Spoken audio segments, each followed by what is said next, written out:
U.S. President Donald Trump's latest bid to impose travel restrictions on citizens from 8 countries entering the U.S. has suffered a court defeat. A federal judge slapped a temporary restraining order on the open-ended ban before it could take effect this week. A policy targets Iran, Libya, Syria, Yemen, Somalia, Chad, and North Korea, as well as some Venezuelan officials. Previous iterations of the ban targeted 6 Muslim-majority countries, but were checked by the Supreme Court.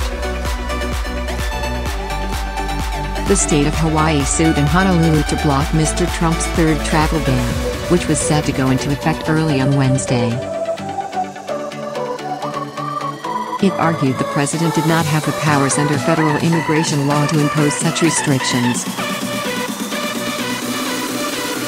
U.S. District Judge Derek Watson, who blocked Mr. Trump's last travel ban in March, issued the new restraining order. Judge Watson wrote that the new policy suffers from precisely the same maladies as its predecessor. He said it lacks sufficient findings that the entry of more than 150 million nationals from 6 specified countries would be detrimental to the interests of the United States. Judge Watson added that it ignores an earlier federal appeals court ruling that found the president's previous ban exceeds the scope of his authority. The White House had contended the latest ban, announced in September, was based on a worldwide review of security protocols and information sharing.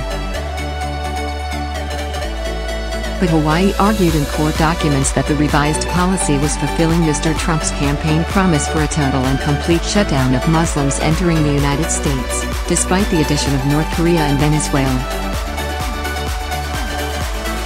The latest order temporarily blocks the ban on all targeted countries except with respect to North Korea and Venezuela.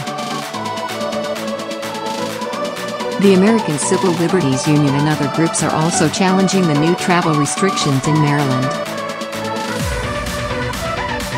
Meanwhile, Washington State, Massachusetts, California, Oregon, New York and Maryland are also seeking to block the new ban in Seattle. White House Press Secretary Sarah Huckabee Sanders said in a statement the latest order was dangerously flawed and undercuts efforts to keep Americans safe. These restrictions are vital to ensuring that foreign nations comply with the minimum security standards required for the integrity of our immigration system and the security of our nation, her statement read. We are therefore confident that the judiciary will ultimately uphold the president's lawful and necessary action and swiftly restore its vital protections for the safety of the American people. The president's original ban in March was highly controversial, as it affected 6 majority Muslim countries, and was widely labeled a Muslim ban. It was subject to a range of legal challenges and several large-scale protests. The ban was due to be considered by the U.S. Supreme Court on 10 October after it was partly reinstated in July.